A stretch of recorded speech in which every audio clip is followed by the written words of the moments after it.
Hello there, you're watching World 360 on CNN News 18. I'm Maha Siddiqui. Over the next half an hour, we'll take you through all the major international stories of the week.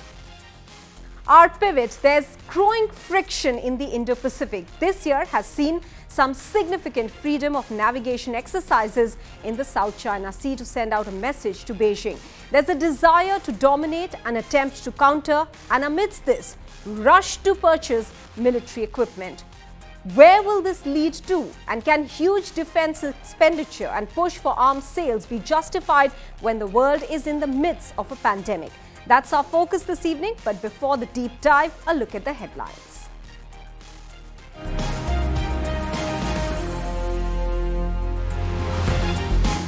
French Defence Minister meets her Indian counterpart Rajnath Singh in Delhi. Florence Parly says France can offer more Rafales to India. This after it has sealed its biggest Rafale deal with the UAE for 80 jets. UK court hears Nirav Modi extradition appeal on mental health grounds. Judgment reserved for a later date. Omicron dampens Christmas fervour. Rich nations push for boosters even as the World Health Organization calls for boosting production of vaccines and not rationing them. The French are offering India more Rafales. India has just signed an assault rifle deal with Russia. On the other side, Japan is upping its military procurement, as is Taiwan. Are there ripples in the Indo-Pacific pushing countries to bolster their arsenal? More in this report.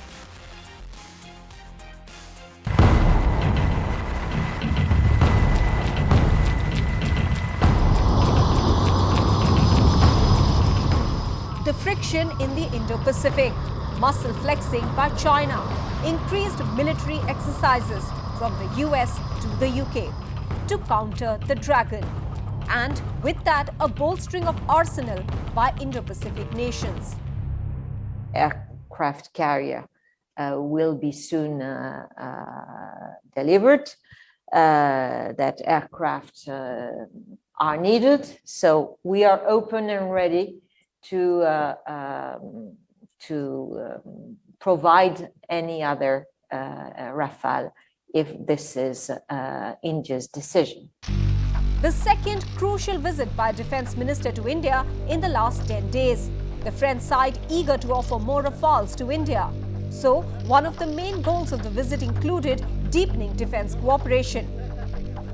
Update on major joint exercises, implementation of Make in India projects, update on deliveries of Rafales and Scorpion-class submarines. The French minister's visit came shortly after the visit of the Russian Defence Minister General Shoigu last week. There too, defence equipment sale was a major highlight. India and Russia signed a deal for the production of over 6 lakh assault rifles. This will be done over 10 years with technology transfer from Russia. With 203, it is a joint venture which will produce rifles AK-200. And for the entire 10 years, we will produce common quantity of more than 600,000 rifles. Meanwhile, pacifist Japan is also seen upping the defense game. Japan increased its military spending in 2019, estimated at $240 billion between April 2019 and March 2024 to buy equipment largely from the United States. In August, the Biden administration approved the first arms sale to Taiwan. This was likely to be a $750 million deal. And under AUKUS, Australia will get nuclear-powered submarine. Australia is a non-nuclear weapon state, and the move not just miffed France as its diesel-electric sub-deal fell through, but raised questions about possible proliferation as well. Analysts believe that the weapons export volumes are reaching the Cold War levels.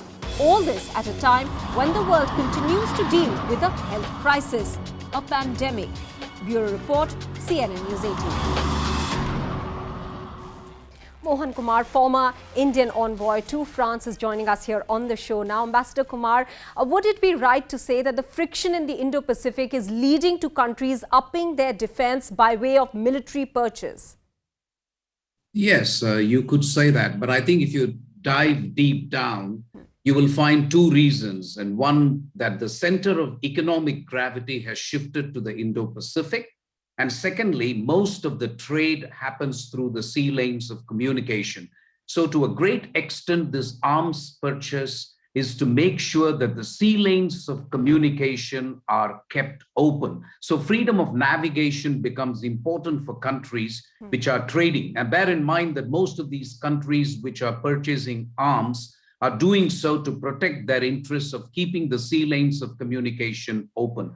So that is the first point I'd like to make. The second point I'd like to make is that China is taking action in the Pacific theater, which is seeking to change the status quo in some of the areas. And that could also be an additional reason for countries like Vietnam, Indonesia, which have actually increased their arms purchases by 15% and 5% respectively. So Southeast Asia is purchasing more arms, India too, but also other countries. So you will have to see the security perspective of the region and try and understand that it is actually intertwined with the fundamental purpose of countries trying to keep the sea lanes of communication open. Ambassador Kumar, the French defense minister said that France would be willing to offer more Rafales to India.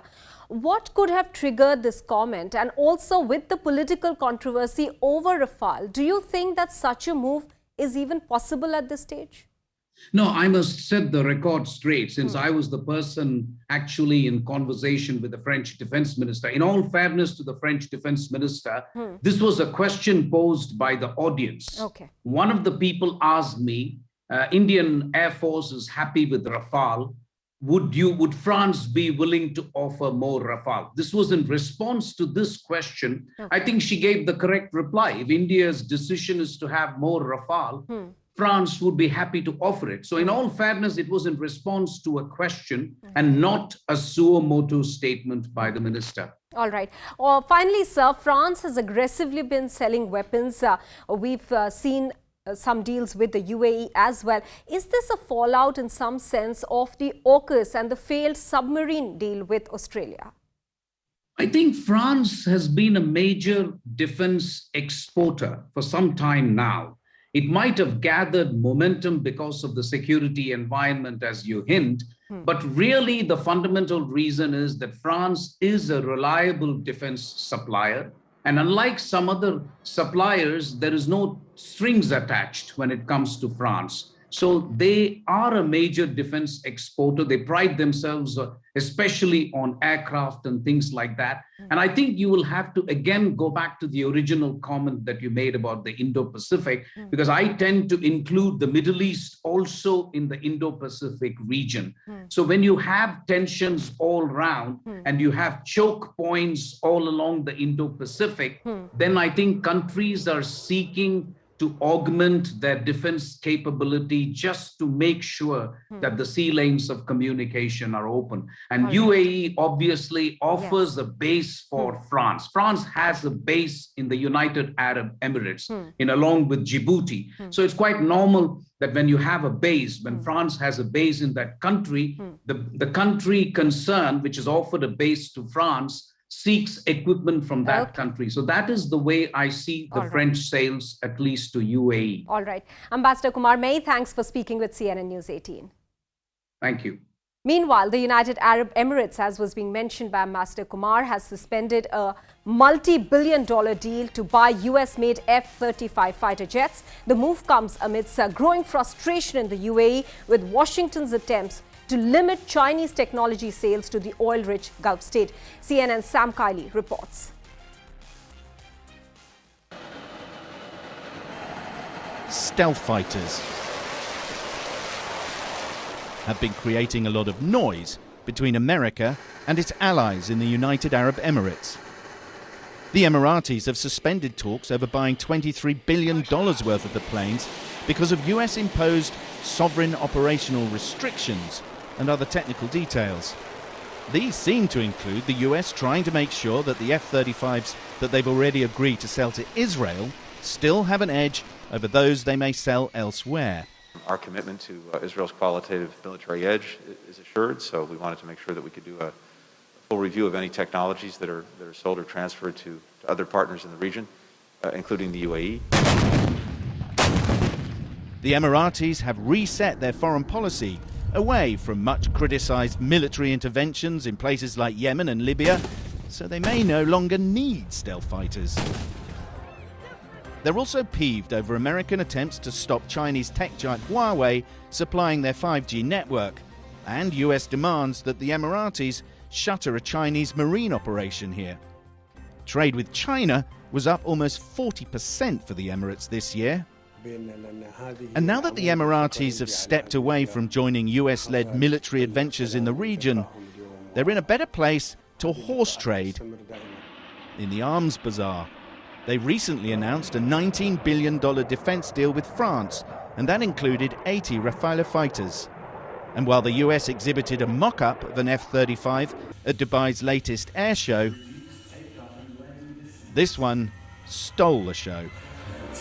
And it's made in Russia. Sam Kiley, CNN, Abu Dhabi. On the other hand, a virtual meeting between Russian President Vladimir Putin and Chinese President Xi Jinping led to both sides reaffirming their support for each other against the West. That wasn't all. The two seem to have expressed what was termed negative view of the AUKUS and the Quad as well. Meanwhile, what left the Indian government in a bind was that Kremlin aide Yuri Ushakov announced the possibility of a summit-level meeting between Xi, Putin and Modi under what is called the regrouping. The External Affairs Ministry refused to confirm the move. CNN's Selena Wong with more on the Xi-Putin meeting. Vladimir Putin and Xi Jinping held a video summit on Wednesday. It was a show of solidarity between Beijing and Moscow, especially towards Washington, at a time when both countries are facing increasing diplomatic pressure from the West. China under pressure over trade, technology, human rights. Russia under pressure over the buildup of troops near the border with Ukraine. This meeting also reinforced how these two countries are increasingly on the same page on a wide variety of international issues. Both Russia and China condemned, criticized Biden's democracy summit last week. And while the United States and several other Western countries are announcing diplomatic boycotts of the Beijing Winter Olympics, Putin told Xi Jinping that he is looking forward to attending the Games and meeting with Xi in person there. Let's move on now to some other stories. The High Court in London is hearing the extradition plea for fugitive millionaire Nirav Modi. Now, Nirav Modi has appealed against his extradition to India, citing mental health issues and claiming that he would be at risk of suicide. Modi's team has been granted time until Monday to submit their queries on India's medical care assurances. India has to reply by the 23rd of December. On the 4th of January, the court will set a date for further directions.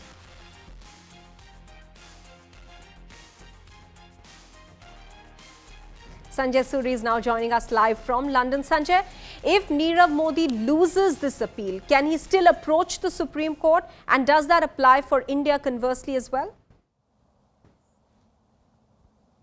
Well, he would not have an appeal before the Supreme Court because unlike India, the Supreme Court in the UK is not the final court of appeal. The Supreme Court only steps in when there is a fundamental question of law that is involved.